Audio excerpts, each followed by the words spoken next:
The message came in at 11:43 at night.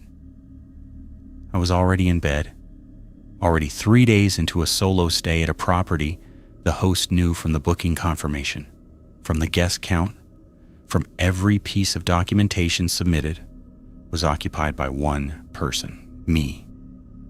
The message said, "Just wanted to check in. How many of you are there?" I wrote back that I was alone. I set the phone face down on the nightstand, and then I lay in the dark and thought carefully about why she needed to ask. I'll start with the practical context because that's how I think, and because the practical context is what made everything that followed feel so specifically wrong. When something strange happens inside a situation that is supposed to be simple and functional, the strangeness doesn't arrive with warning signs. It arrives wearing the same clothes as everything normal around it, and you only recognize it later, when you line the moments up and look at the shape they make together. My name is Ren. I'm 32. I work as a freelance acoustic consultant, environmental noise assessments mostly, which means I spend a significant portion of my working life traveling to places that have no particular reason to be interesting and taking measurements and producing reports that very few people will ever read in full. It's precise, methodical work, and I'm suited to it. I travel alone. I stay in unfamiliar places for days at a time. I'm comfortable in spaces that aren't mine. I say this because I want you to understand that what I'm describing didn't happen to someone who is startled easily or reads threats into ordinary situations. It happened to someone who took longer than was probably wise to acknowledge that the situation wasn't ordinary at all. The project that brought me to the town of Galton was a noise impact assessment for a proposed logistics facility on the edge of an agricultural area. The work would take 4 to 5 days. I needed somewhere to stay that was close to the site, had a functional workspace, and had a kitchen when you're doing detailed data processing in the evenings. Motel rooms with a single desk and a microwave are limiting. There was one short-term rental property available in Galton. One. The town was small enough that this wasn't surprising. The listing showed a single-story house on a quiet residential street. 2 bedrooms, 1 bathroom, a kitchen with a proper dining table, and a covered side entrance. The photos were clean and practical, not staged with decorative bowls and folded throws, just the actual rooms lit by what looked like natural light. I appreciated that. The host's name on the platform was listed as Sylvia Crane.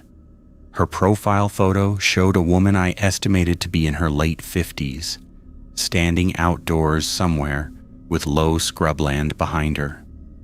Her bio was brief. Long-term local resident, had been hosting for 3 years. Prided herself on clean and comfortable accommodation, available for questions. Her reviews numbered 31, with an average of 4.7. I read through 14 of them. Clean, well-stocked, responsive host. Good location. One reviewer mentioned she'd left a local area map on the kitchen counter with walking routes marked. I thought that was a practical touch. I booked 4 nights with the option to extend to a 5th. Sylvia confirmed the booking within 2 hours. We exchanged a few messages: check-in time, parking, whether I needed anything specific for a workspace setup. She was prompt and clear, slightly formal in her phrasing, the kind of host who takes the administrative side seriously. Nothing unusual. I arrived on a Tuesday afternoon in late September. Galton was the kind of town that exists at the intersection of 2 county roads, organized around a grain elevator and a post office and a diner and not much else. The residential streets were quiet and tree-lined, with the particular stillness of places where most working-age people commute out and most of the daytime population is retired. The rental house was on a street called Aldrich Road, near the eastern edge of town, with a vacant lot on one side and a house with a well-maintained vegetable garden on the other. I found the lockbox on the porch railing, entered the code Sylvia had given me, and retrieved the key. The door opened directly into a small living room, a gray fabric sofa, a wooden coffee table, a television on a stand, a bookshelf with a mixture of paperbacks and ceramic objects. To the right, a kitchen and dining area. To the left, a short hallway leading to the bedroom, bathroom, and a second smaller room that the listing had described as a study. The study was set up with a desk, a chair, a small lamp, and a single window facing the side yard. It was exactly what I needed.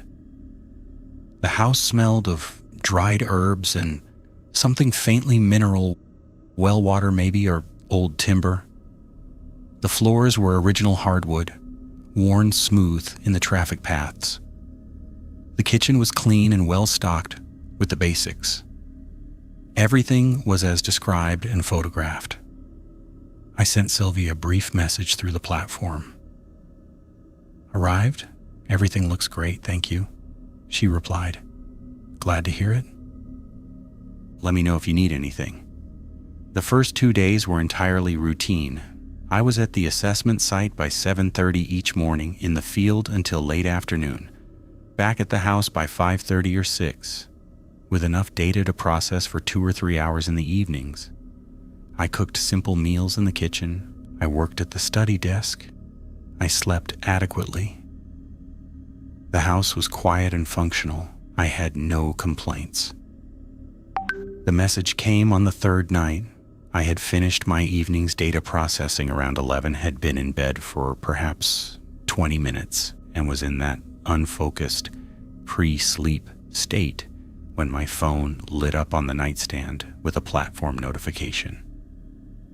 A new message from Sylvia Crane. I opened it out of reflex. It said, "Hi there. Just wanted to check in and make sure everything is comfortable. How many of you are there?" I read it once, then again. The booking was for one guest. My name, my profile, one guest, confirmed. The platform's booking record was unambiguous. I had communicated with Sylvia multiple times, and the single occupancy nature of the stay had never been in question. There was no version of this booking in which the number of guests was uncertain. I typed back, "Just me, as booked. Is everything okay?" I put the phone face down. I lay in the dark and I thought about the message carefully, the way I think about acoustic anomalies when they appear in measurement data, not with alarm, but with a specific kind of focused attention that tries to distinguish between interference and signal. The benign readings were available. A host managing multiple properties who had confused listings. An automated or templated check-in message sent without being updated for the specific booking. An awkwardly phrased general inquiry that was really asking something else. "Are you comfortable? Is everything working?" These were all possible. The phrasing was the thing I kept returning to. Not how everything is or do you need anything, but specifically, how many of you are there? That phrasing implies a specific uncertainty about a specific number. It implies a reason to wonder. I waited to see if Sylvia would reply to my response. She didn't, not that night. I slept eventually, in the shallow way you sleep when something is open and unresolved in the back of your mind. In the morning, my reply was still sitting there, unanswered. I left for the site at 7:15. I came back at 5:40 to find the house exactly as I'd left it, or almost exactly. The study door, which I had left open when I went to bed the previous night and had not touched that morning, was closed. I stood in the hallway, looking at it for a moment, then I opened it. The room was undisturbed. Desk, chair, lamp, papers, my laptop. The window was closed and latched. Nothing was missing or moved. I told myself the door had swung shut on its own. Old houses, uneven floors, a draft from the front door when I'd left that morning. I had not confirmed the study door's position before leaving. I could be misremembering. I went to the kitchen and made dinner. I checked the platform. Sylvia still hadn't replied to my message from the previous night. After dinner, I sent a follow-up. "Hi Sylvia, just checking you received my reply last night. Everything is fine here, just me is booked. Let me know if you have a question about anything." She replied in 6 minutes. "Sorry for the confusion. I manage a few properties and sometimes my check-in messages go to the wrong listing. All good on my end. I hope the stay is comfortable." I read this response twice. It was clean and plausible. The kind of explanation that actually happens. But she had left my first message unanswered for nearly 18 hours and then replied to a follow-up in 6 minutes, and the explanation she offered, wrong listing, didn't account for the specific phrasing.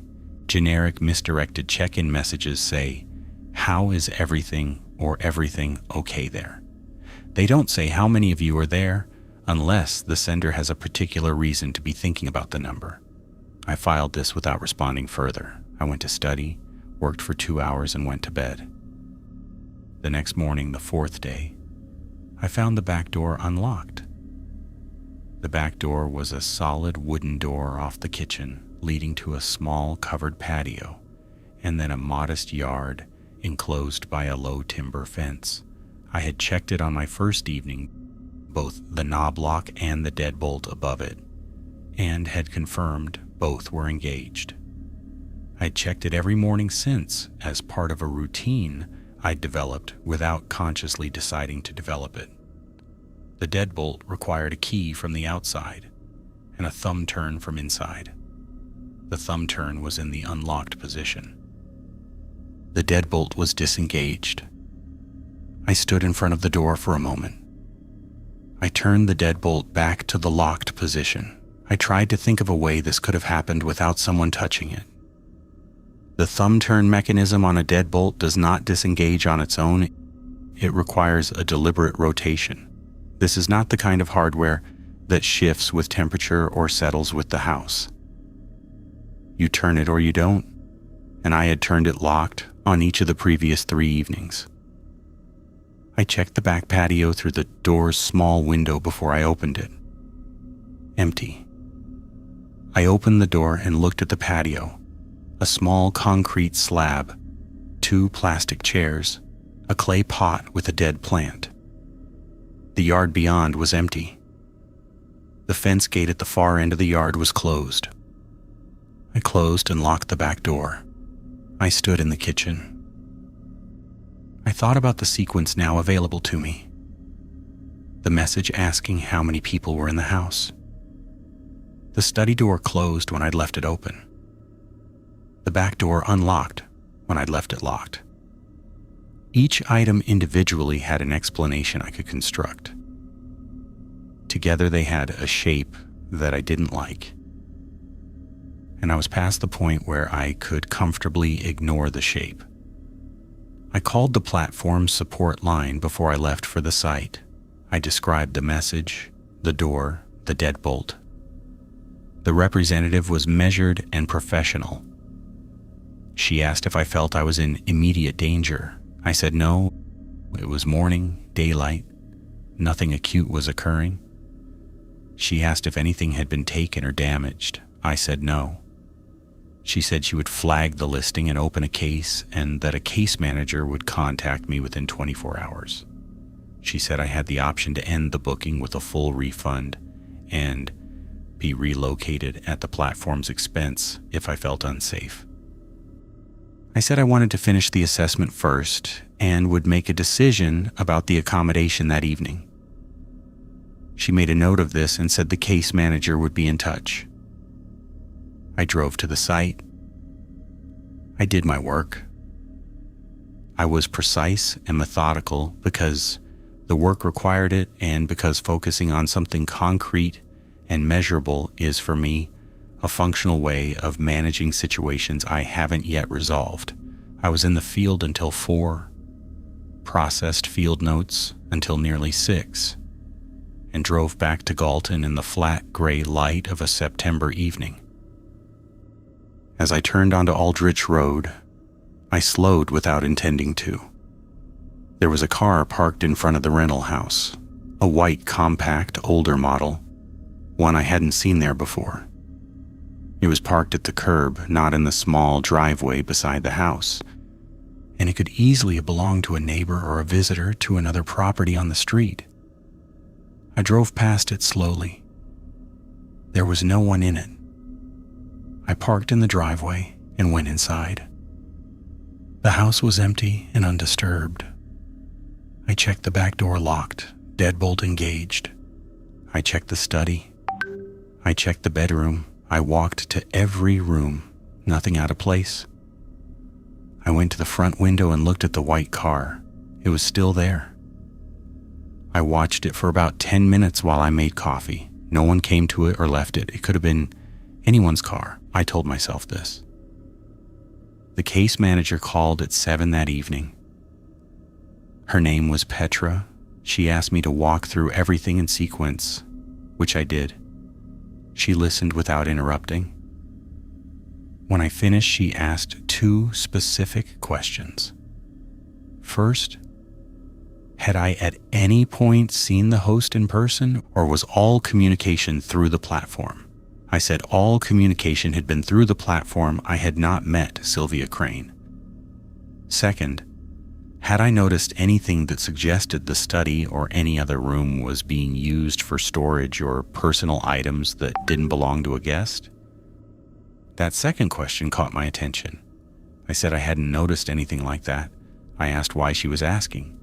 She said, sometimes hosts use rooms in active rental properties for personal storage and access them during guest stays without adequate disclosure. It's a policy violation. I'm not saying that's what's happening here. I just want to understand the layout. I said the study had a desk and a chair and a lamp and nothing else. No personal items, no locked drawers, no indication of storage. She said she would contact the host for a formal response and that the listing would be flagged in the meantime. She said to call back immediately if anything escalated. I asked what she meant by escalated. She said, if you see someone on the property who shouldn't be there, if you feel directly threatened. I thanked her and hung up. I went to the study and sat at the desk and looked at the room with fresh attention. The desk had 3 drawers. I had been using the top drawer for my own papers and hadn't opened the lower 2. I opened them now. The middle drawer was empty. The bottom drawer contained a single item, a small spiral-bound notebook, the kind you find in any stationery aisle, with a pale blue cover. I picked it up. The cover was blank. I opened it. The first 12 or so pages had been used. The handwriting was small and consistent, written in blue pen, and it took me a moment to understand what I was reading because the format was not immediately obvious. It was a list. Dates in the left margin, and beside each date, brief entries. The dates went back about 14 months. Some entries were 1 line, some were 2 or 3. The entries described guests, not by name, there were no names, but by description. A couple, late 30s, she works on a laptop most of the day. He walks in the morning. Quiet. Single man, older. Phone calls in the evenings. Long ones.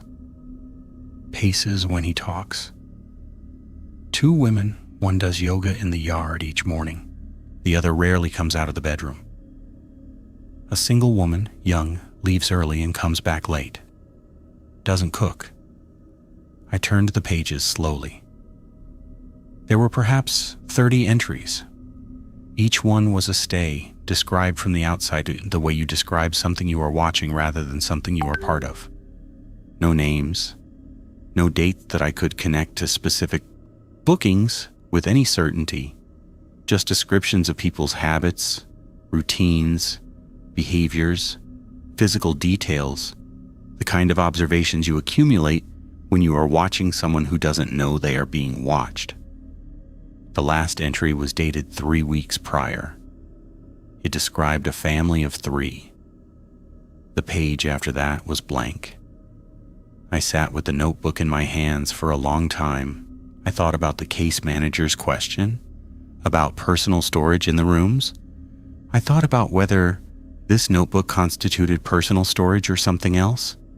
I thought about the entry format dates, observations, behavioral details, and what it implied about access. To write an entry like he walks in the morning, you have to be present or have a vantage point during the morning. To write, she works on a laptop. Most of the day, you have to be able to see the interior of the house during the day while the guest is inside it. I photographed every page of the notebook on my phone. Then I put it back in the bottom drawer, exactly as I'd found it. I sent a message to Petra, the case manager, through the platform's case system. I described the notebook. I said I had photographed the pages and could submit them. I said I believed the notebook documented observations of guests made from inside or very close to the property during active rental stays, and that I wanted this documented formally. I got an automated response acknowledging receipt. No personal reply that evening. I did not sleep well. I lay in the dark in the bedroom and I thought about the entries. About the family of 3 weeks ago. About the gap between that entry and my arrival. About the blank page after that last entry. And whether it was blank because whoever kept the notebook hadn't gotten to my entry yet, or because something about my stay had interrupted the routine. I thought about the message. How many of you are there?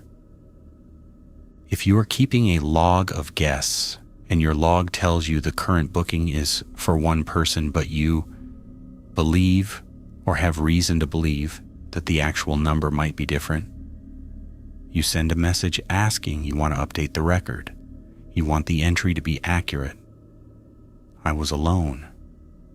I replied that I was alone, and the entry for my stay, if it existed, would say, single woman, professional, leaves early, works in the evenings. Alone. I lay in the dark and I thought about the word alone, and about who else in the house might be writing it down. At 2:27 in the morning, I heard the study door close. I want to be precise about what I heard because precision matters here, and I've replayed it enough times to be confident in the details. It was not a slam. It was not a creak or a gradual swing. It was the specific sound of a door being pulled deliberately to its frame, the soft displacement of air, the quiet click of the latch engaging. A controlled, intentional closure. The kind of sound a door makes when someone who does not want to be heard is trying to close it carefully and is almost succeeding. I lay completely still. I was on my back, and I stayed that way because moving would produce sound, and I didn't want to produce sound until I understood what I was dealing with. The house was quiet. Not the ordinary quiet of an empty building at night. The refrigerator cycling, the structural settling, the background texture of a sleeping space. This was a different quality of quiet. The kind that happens when more than one thing in a space is trying not to make noise simultaneously. I waited. I counted seconds in my head. I got to 90 before I moved. I sat up slowly. I put my feet on the floor. My phone was on the nightstand, and I picked it up. Not to call anyone, Not yet, but because I wanted the light, and because I wanted the record of the time if I needed it later. 2:29 now. I stood. I crossed to the bedroom door, which was ajar, and looked through the gap into the hallway. The hallway was dark. The living room beyond was dark. The thin line of the study door was visible at the hallway's end, and it was fully closed. I stood in the gap of the bedroom doorway for a long time. Nothing moved. I heard nothing. Then I heard from the direction of the kitchen the almost inaudible sound of the back door's deadbolt engaging. Not disengaging, engaging. The soft, mechanical rotation of a thumb turn being moved into the locked position. Deliberate, like someone leaving and locking the door behind them. I went to the kitchen. I was moving quickly now, not running, but not cautious. I got to the back door and looked through the small window set into it. The patio was empty. The yard was empty.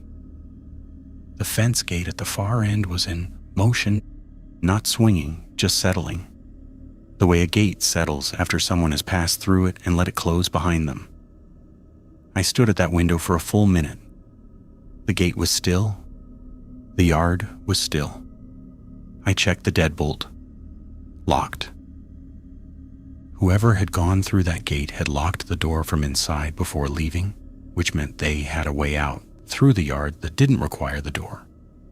Or they had locked it as a habit, so deliberate it was automatic.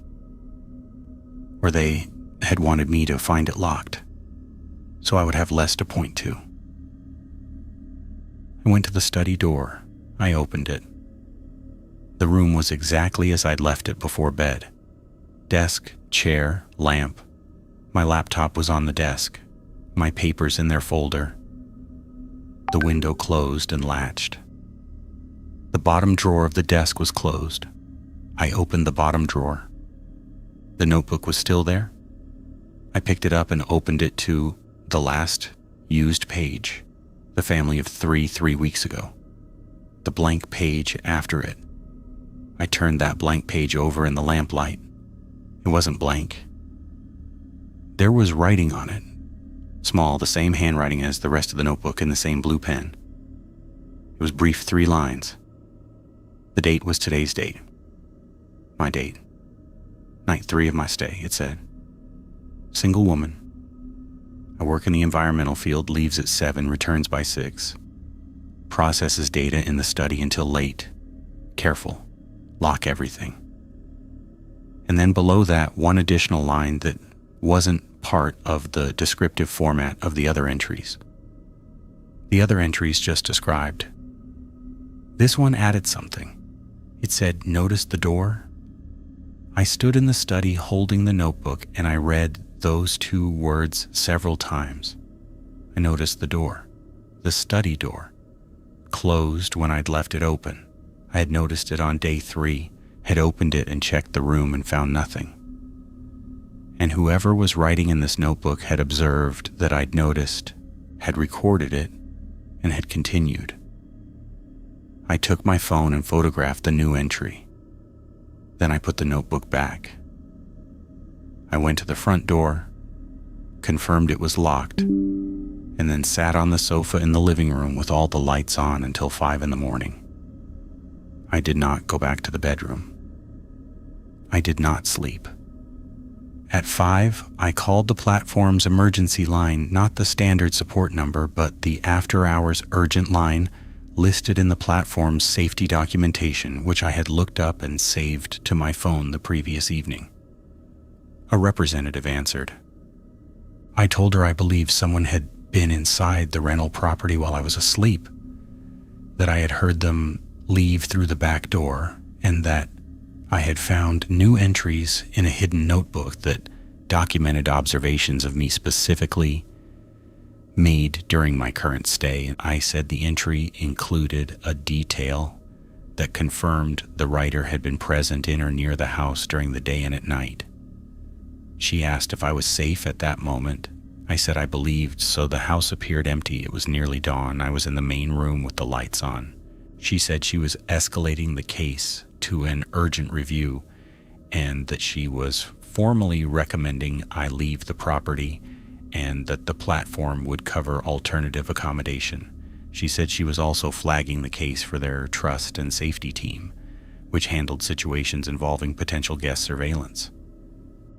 I said, has this host had complaints before? She paused. She said, I can't share details about other cases. What I can tell you is that the trust and safety team will review the full account history. I said, oh, that's not a no. She didn't respond to that. I packed in 20 minutes. I was efficient about it. Clothes, toiletries, laptop, chargers, field equipment from the study.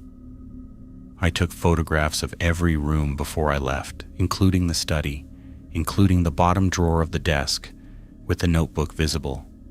I took a final photograph of the notebook open to the new entry. I left the key on the kitchen counter. I did not put it back in the lockbox. I left the front door locked from the inside via the thumb turn and went out through the back door, which I left unlocked. I'm not entirely sure why I made that choice. Perhaps because I didn't want to go back through the front. Perhaps because leaving the back door unlocked felt like a small reversal of what had been done to me, undoing the locked position, returning the door to the state it had been left in that first morning. I drove out of Galton at 5:22 in the morning and did not stop for 90 minutes. I finished the assessment remotely. The remaining data I needed, I was able to collect in a single return visit to the site during daylight hours, parking on the access road, working quickly, not returning to the town itself. I processed everything from a motel 40 minutes south of Galton that was functional and bland and exactly what I needed. Petra, the case manager, called me that afternoon. She had reviewed my photographs and the account I'd given to the overnight representative. She said the trust and safety team had taken over the case. She said the host listing had been suspended pending investigation. She asked if I would be willing to submit the photographs formally as part of the case documentation. I said yes. I submitted everything that afternoon, all photographs, all screenshots of the message thread, a written timeline I'd prepared that morning while the details were still fresh. Petra said, I want to ask you something directly and you can decline to answer if you'd prefer. Did you take the notebook? I said no, I'd left it where I found it. She was quiet for a moment, then she said, that was the right call. It means it's still there as physical evidence if the investigation requires it. I asked, what happens now? She said, the trust and safety team will contact the host. There may be a formal process beyond the platform depending on what they find. I can't tell you more than that. I said the notebook had entries going back 14 months, 30 or more stays, each one described from a vantage point that required direct observation. She said, I understand. I said, that's not an access issue. That's not a host entering a property without notice for maintenance. That's something that was happening systematically over a significant period of time. She said, I understand. I want you to know the case is being taken seriously. She thanked me and said she would be in touch with any updates that she was able to share. I thanked her and put the phone down. I sat in the motel room and thought about the notebook. About 30 entries. About 14 months of guests who had gone to that house, stayed their nights, worked their evenings, walked their mornings, made their phone calls, and been observed and recorded by someone who was present in or near that property throughout each stay, who had been there when I heard the study door close at 2 a.m, who'd recorded that I locked everything, who'd recorded that I noticed the door I thought about the line carefully in my entry and about what it meant that this was noted specifically. The other entries didn't use evaluative language. They described behavior, not character. Careful was different. It was an assessment. I thought about what comes after an assessment. The trust and safety team sent a formal update 11 days after I filed my documentation. It was brief and carefully worded in the way that communications from legal and compliance departments are always carefully worded, designed to convey action without conveying specifics. It said the investigation into the listing had been completed, that appropriate action had been taken in accordance with platform policy, and that the host's account had been permanently closed.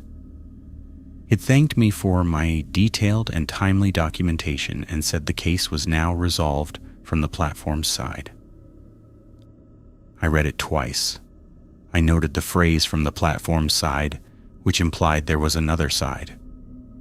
I replied asking whether the case had been referred to any external authority. The response came back 2 days later and said only, "We are not able to share information about actions taken outside of the platform's own processes. If you have concerns about criminal activity, you are encouraged to contact your local law enforcement agency directly." I sat with that for a while. It was again not a denial, it was a careful redirection, and careful redirections in this context mean that the platform's legal team had reviewed the situation and concluded that they could not confirm or deny an external referral without exposing themselves to liability, which meant either there was an external referral or there was a reason to consider one.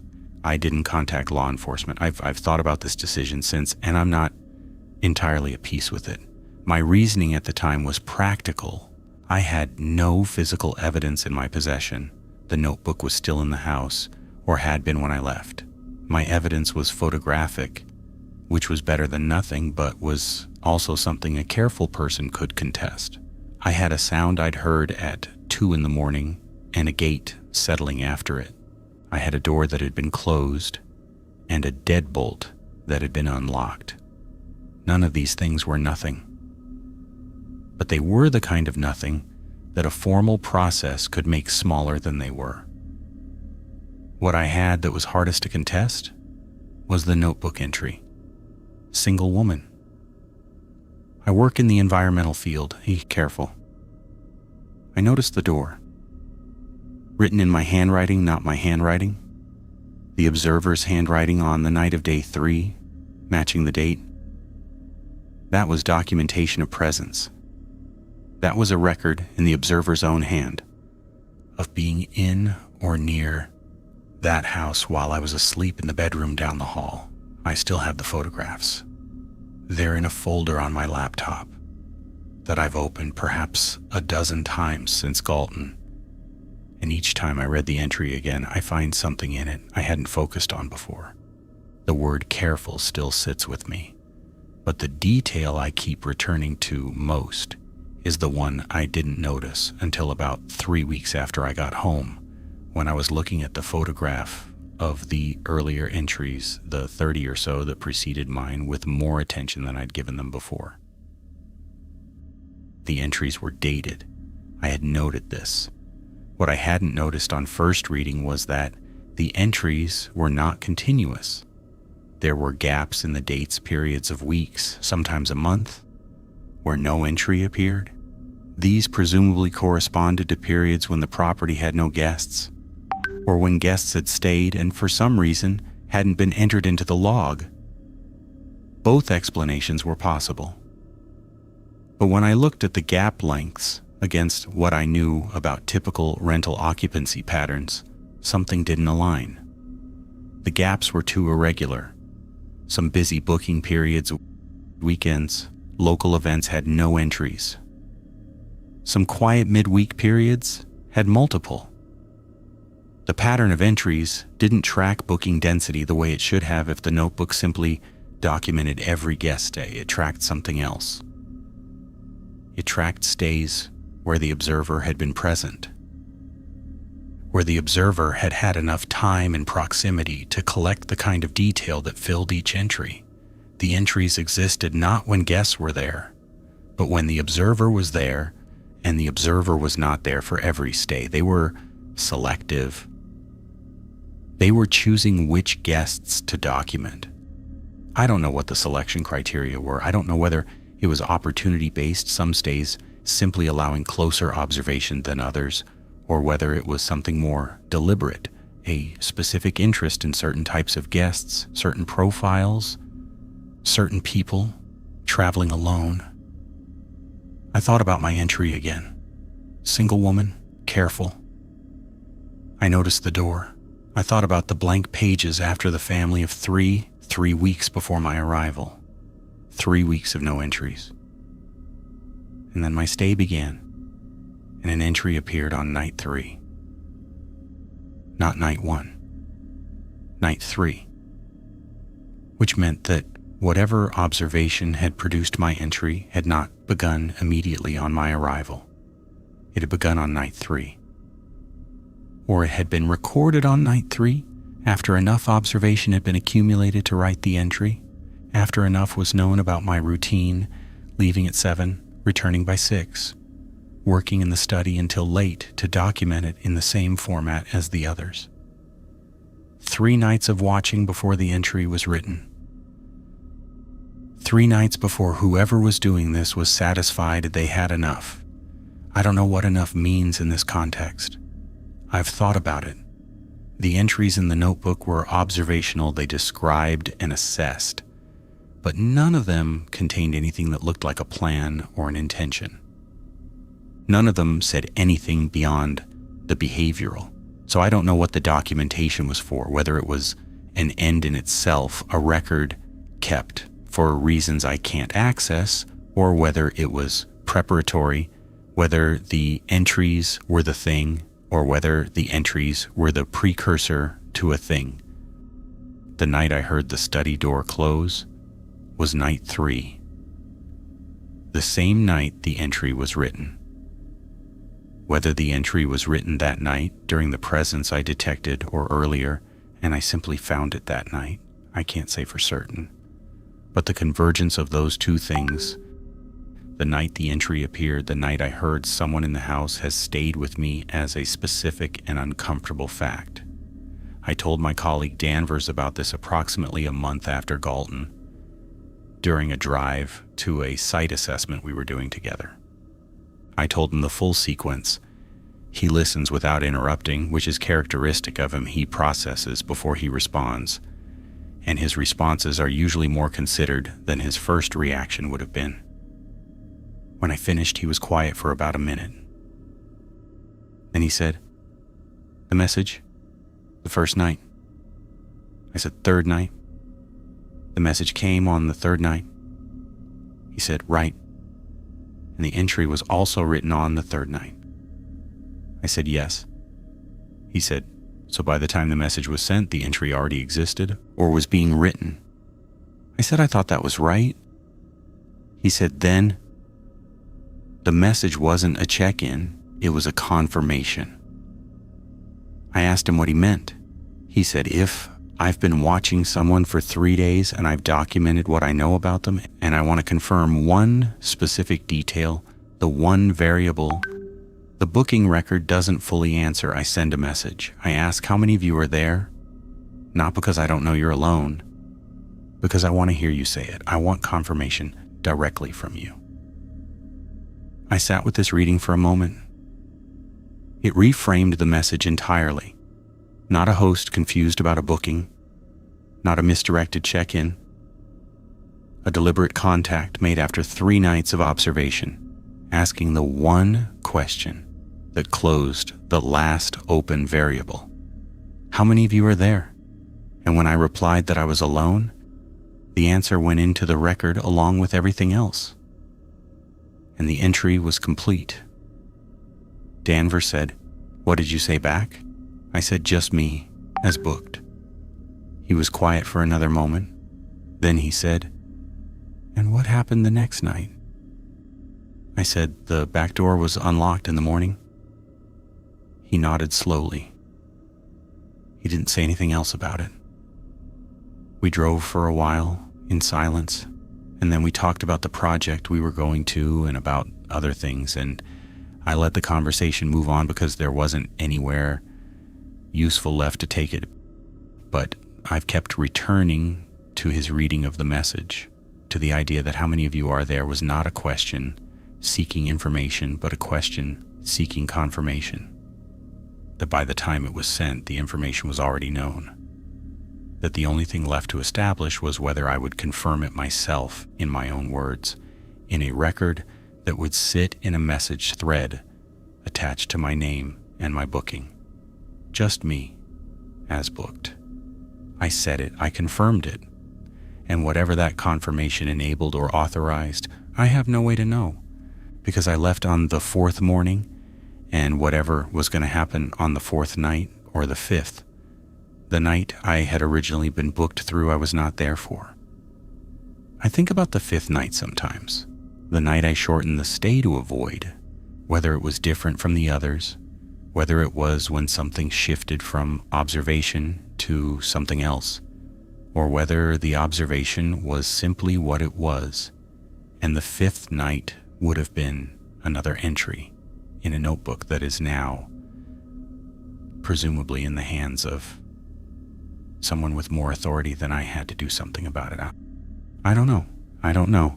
This is the part of the experience that resists the kind of resolution. I'm professionally accustomed to problems that have solutions, measurements that have answers, assessments that conclude. This one doesn't conclude. It stops, but it doesn't conclude. The listing is gone. The account is gone. 31 reviews, the profile photo, the response metrics, all of it removed, the way things are removed when the removal is permanent rather than temporary. Somewhere there is a house on Aldrich Road in Galton with a study and a desk and a bottom drawer. And in that drawer there may or may not still be a pale blue notebook with small, consistent handwriting and 30-odd entries describing people who stayed in that house and were watched without knowing it. Whether the notebook is still there, whether it was collected as part of whatever process the platform's careful language was gesturing toward, whether any of those 30 entries led to something that reached beyond description and documentation, I don't know any of this. What I know is that I was 31, that I was described as careful, that I noticed the door, and that noticing the door and leaving on day 4 instead of day 5 may be the most consequential set of decisions I've made in a life that has not, until Galton, contained very many decisions with consequences I couldn't measure. There are 2 things that happened after Galton that I haven't described yet, and I want to describe them in the order they occurred because the order matters. The first happened about 6 weeks after I got home. I was doing a routine search, the kind I had started doing after Galton, looking up properties before booking them, cross-referencing addresses and host names and any publicly available information that might tell me something the platform's review system wouldn't. I had developed this as a habit, the same way I developed the habit of checking door positions and keeping a daily log. Small precautions that cost almost nothing and provide a margin that might never be needed and might once be the difference between a situation you manage and a situation that manages you. I searched Sylvia Crane in combination with Galton and the surrounding county. I found almost nothing in name in an old electoral roll, a mention in a community newsletter from several years prior about a local planning committee meeting. Nothing that told me anything useful about who she was or where she had come from or what had happened to her since the platform closed the account. Then I searched the address, the house on Aldrich Road. I cross-referenced it with property records, which are public in most jurisdictions if you know where to look. The property was listed under a name I didn't recognize, not Sylvia Crane, not anyone with the surname Crane. The listed owner was a man named Arthur Veach. The listing had been in his name for 9 years.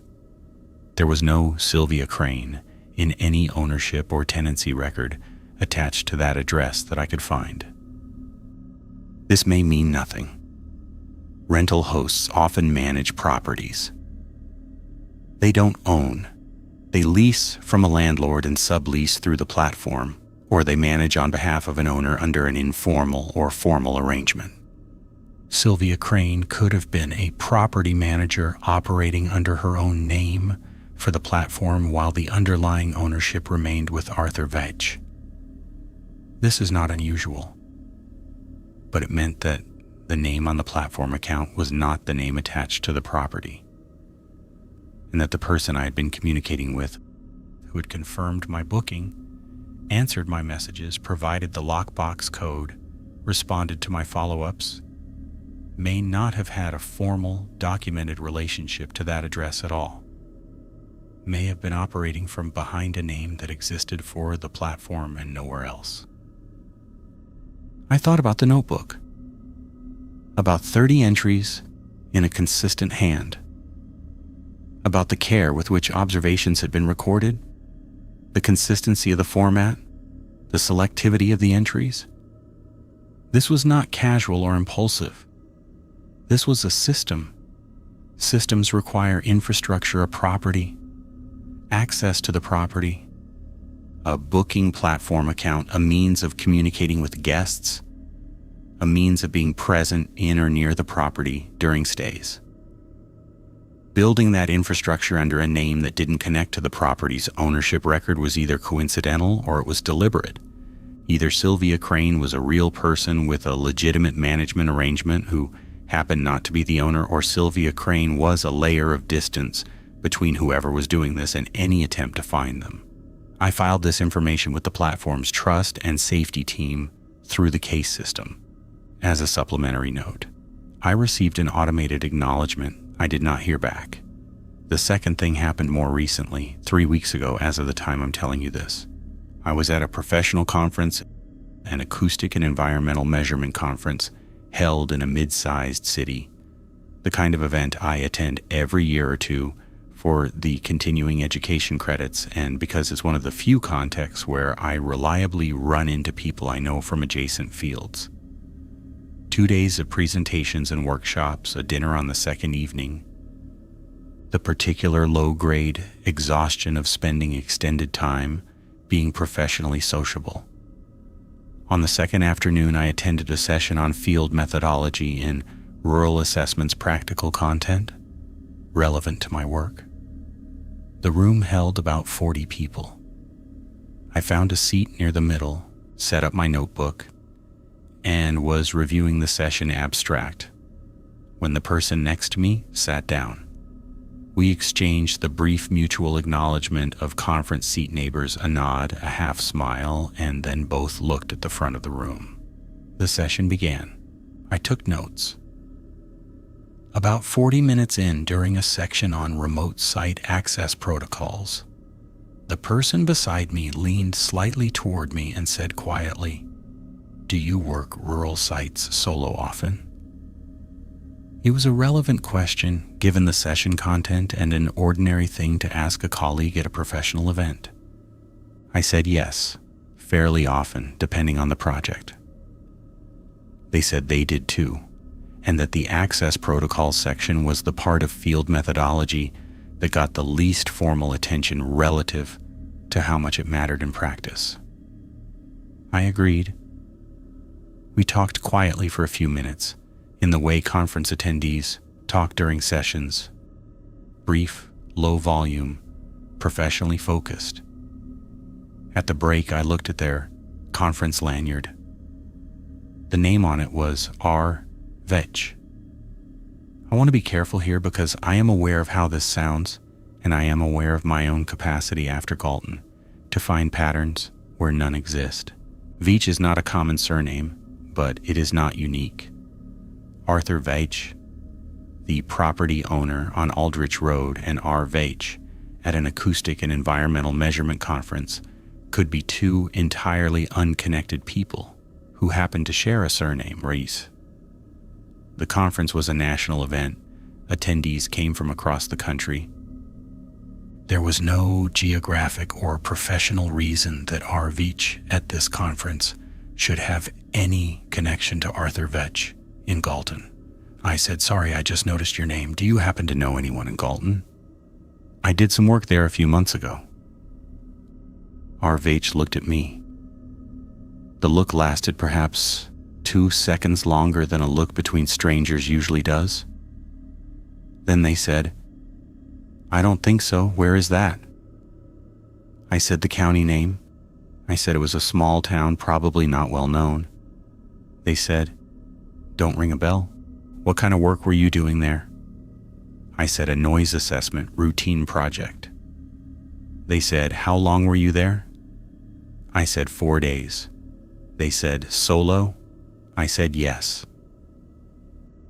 They nodded and looked back toward the front of the room where people were beginning to resettle for the second half of the session. The break was ending. We didn't speak again for the remainder of the afternoon. At the conference dinner that evening, I looked for R. Veach in the room. They were there, at a table across the space from mine, talking to 2 other attendees.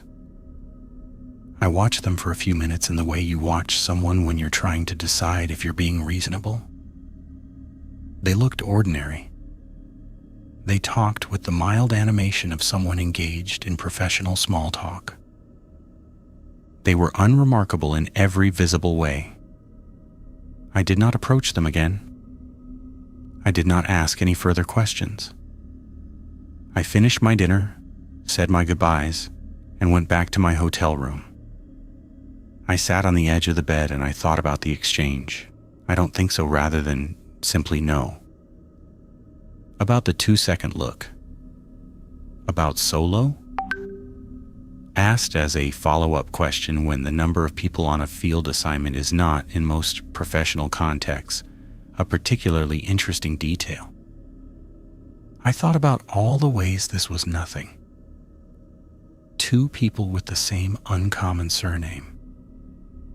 A slightly long look between strangers. A question about solo work at a conference session, specifically about solo field methodology. These things had innocent explanations, and the innocent explanations were more probable than the alternative. And I thought about what Danvers had said, that the message, "How many of you are there?" was not a question seeking information, but a question seeking confirmation. By the time it was sent, what mattered had already been established. The only remaining variable was whether I would confirm it in my own words. R. Veach had asked me directly, "Solo?" And I had said yes. I sat with that for a long time.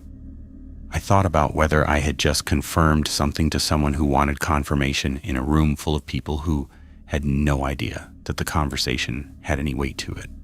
I thought about whether this was the same pattern in a different setting, wearing different clothes, asking the same question it had always been asking. I don't know. I genuinely don't know. I have no way to connect R. Veach at a professional conference to Arthur Veach, on a property record in Galton to Sylvia Crane, on a platform account that no longer exists. These are 3 names and a surname that appears in 2 of them, and a coincidence that may be nothing more than a coincidence. What I know is that I went home the next morning, and I have not taken a solo rural placement since. This is not a permanent decision. My work requires it, and I'll go back to it. But I have spent the weeks since that conference doing the urban and suburban assessments on my roster, the ones with colleagues, the ones where there are other people around, the ones where the accommodation is a chain hotel with a key card and a front desk and a lobby full of strangers who would notice if something was wrong. I have also reviewed every short-term rental stay I've taken in the last 2 years. Not comprehensively, I don't have access to the records for most of them. But I've looked at the ones I can. I've looked at the reviews for the property since my stay. I've looked for the same pattern I now know to look for. The 4-star review, with the careful understatement, the mention of feeling observed, the note about the host being more attentive than expected. I've found 2 that gave me pause. Not certainty, pause. I reported both to the platform with a brief note explaining what I was looking for and why. I received automated acknowledgments. I don't know if anything came of them. This is the limitation I keep arriving at. The thing that happened in Galton was documented, reported, and acted on in the ways available to me. The platform closed the account. Whatever the trust and safety team found, they found it and took whatever action they determined was appropriate. These are real outcomes. They are also outcomes that exist inside the platform system. And whatever was happening in that house on Aldrich Road existed partly inside the platform and partly outside it. In a physical house, in a small town with a lockbox on the porch railing and a bottom drawer in a study and a gate at the back of the yard that a person could walk through and be gone. The platform can close an account. You cannot close a house. I've thought about the other 30 entries, about the people in them who don't know they're in them. The couple in their late 30s, the older man who paced when he made phone calls, the 2 women, one of whom did yoga in the yard. Each of them went to that house and stayed there nights and went home and resumed their lives and have no idea that somewhere there is a record of them written in a small, consistent hand in a pale blue notebook. That someone was in or near that house while they were in it, watching, documenting, filing them under a date in a list that now stretches back 14 months and has at least 31 entries and may, for all I know, have more by now. I don't know how to reach them. I don't have their names. The entries don't contain names. I don't have a notebook. What I have is the photographs, and the photographs show descriptions without identities. And without identities, there is no way to find the people being described and tell them what I found. This is the part that stays with me most persistently. Not what happened to me. I left. I'm home. I'm careful now in ways I wasn't before. But the 30 entries before mine, the people who were there and observed and written down and who are going about their lives right now without knowing that a stranger once watched them closely enough to write she works on laptop most of day or he walks in the morning or quiet, and filed it in a drawer in a study in a house they stayed in and then forgot about. They didn't notice the door. I don't say this to make myself sound better than them. I say it because it's true. And because the truth of it tells me something about how this kind of thing sustains itself. It sustains itself because most people don't notice, because most small wrongnesses have ordinary explanations, and most people are reasonable enough to accept those explanations and move on, which is in most situations exactly the right thing to do. It sustains itself because the gap between something being wrong and something being provably wrong is wide enough that you can spend days or weeks standing in it without reaching either side.